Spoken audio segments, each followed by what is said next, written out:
قوت مردانگی میں اہم ترین کردار ہمارے دماغ کا ہوتا ہے۔ جی ہاں ناظرین، یہ ہمارا مائنڈ ہی ہوتا ہے جس کے سبب ہم ایک اچھی یا بری سیکس لائف گزارتے ہیں۔ میری اس ویڈیو سے کم عمر لڑکے اور لڑکیاں دور رہیں۔ اگر آپ فیملی میں ہیں تو کائنڈلی آپ میری اس ویڈیو کو سیو کر لیں تاکہ بعد میں آپ اسے دیکھ کر اپنی سیکس لائف کو خوشگوار بنا سکیں۔ اگر آپ میری اس ویڈیو کو بغور سننے کے ساتھ ساتھ سمجھنے کی کوشش کرتے ہیں تو آج کے بعد میں دعویٰ کرتا ہوں کہ آپ کی سیکس سے متعلق تمام تر ٹینشنز جاتی رہیں گی۔ تو چلتے ہیں اپنے ٹاپک کی طرف۔ جیسا کہ میں نے کہا کہ قوت مردانگی میں سب سے اہم حیثیت رکھتا ہے ہمارا دماغ۔ طب یونانی کی نظر میں ایک مرد کے نفس میں سختی کیسے آتی ہے، اور آج کل کی میجورٹی کا سب سے بڑا ایشو کہ نفس میں سختی جلدی کیوں ختم ہو جاتی ہے، اور سب سے میجر سوال یہی ہے کہ اس کو کیسے اس قدر پاورفل بنایا جائے کہ آپ کو لائف میں دوبارہ اس قسم کے مسئلے کا سامنا نہ کرنا پڑے۔ تو آج میں آپ سے مطب حسنین یونانی دواخانے کی کامیابی کا راز شیئر کرنے لگا ہوں۔ جب ایک مرد اپنی بیگم کے قریب جاتا ہے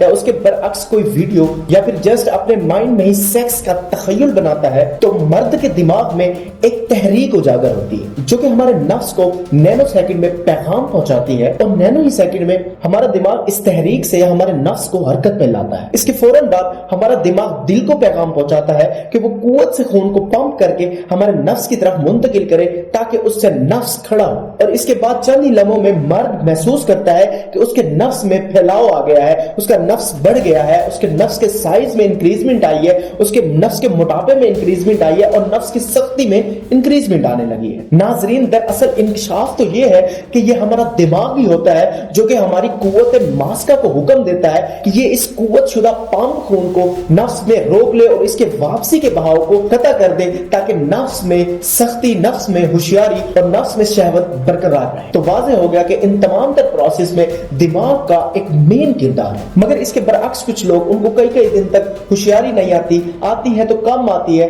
یا پھر جب وہ اپنی بیگم کے ساتھ لیٹتے ہیں، رومانس کرتے ہیں تو ان کی ہوشیاری جاتی رہتی ہے، اور اگر آ بھی جائے تو نفس میں ڈھیلا پن محسوس ہوتا ہے، وہ تناؤ، وہ سختی محسوس نہیں ہوتی جو کہ ایک صحت مند مرد میں ہونی چاہیے۔ تو اس سے واضح ہو جاتا ہے کہ ہمارے دماغ کی مردانہ کمزوری عروج پر پہنچ چکی ہے، اور ساتھ ہی میں اعصاب اور حرام مغز بھی کمزور ہو چکے ہیں۔ دماغ کے کمزور ہونے کی سب سے بڑی علامت یہی ہے کہ جب آپ سیکس کا ارادہ کرتے ہیں یا اپنی بیگم کے قریب جاتے ہیں تو آپ کی ہوشیاری جاتی رہتی ہے اور عضو تناسل ڈھیلا پڑ جاتا ہے۔ اس کے بعد مرد پر شرمندگی اور پریشانی غالب آ جاتی ہے، اور ایک غیرت مند مرد اپنی ہی نظروں میں گر جاتا ہے، اور اس کے بعد اس کا دل کرتا ہے کہ زمین پھٹے اور وہ اس زمین کے اندر دھس جائے۔ دوسری بڑی اور اہم نشانی یہ ہے جو کہ دماغ کی کمزوری کی دلیل ہے کہ آپ جب جمع کرتے ہیں تو آپ کو وہ لذت، وہ سرور نہیں آتا جو کہ آنا چاہیے، اور منی نکلتے وقت وہ لذت، وہ کیفیت محسوس ہی نہیں ہوتی جو ہونی چاہیے، جیسے کہ پورے بدن پر سرسراہٹ طاری ہو جاتی ہے اور پورا بدن جھنجھنا اٹھتا ہے۔ لیکن جب ایک صحت مند مرد ریلیز ہوتا ہے، ڈسچارج ہوتا ہے، تو اس کے جسم پر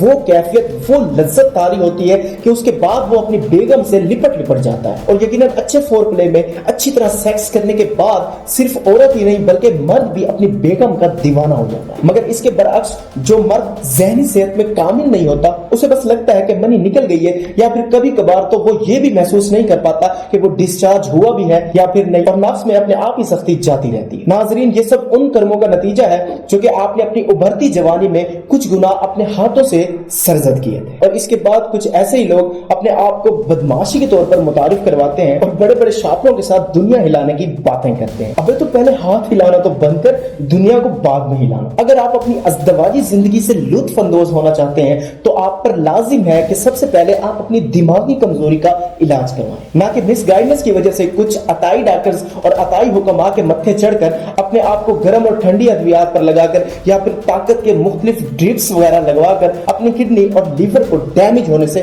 بچائیں۔ تیسری بڑی علامت یہ ہے کہ ایسے لڑکوں کو جسمانی محنت کرنا بہت ہی مشکل ترین کام لگتا ہے، اور اگر کسی سے موٹیویشن لے کر یہ ایکسرسائز شروع کر بھی دیں تو ان کا ایکسرسائز میں دل ہی نہیں لگتا، اور پہلے ہی ہفتے میں ایکسرسائز کے سبب ہونے والے مسکولر پین سے ان کی پھٹکے ہاتھ میں آ جاتی ہے، اور پھر یہ بھگوڑوں کی طرح بھاگتے پھرتے ہیں۔ اور چوتھی علامت یہ ہے کہ ایسے لڑکوں کو جلد غصہ آ جاتا ہے،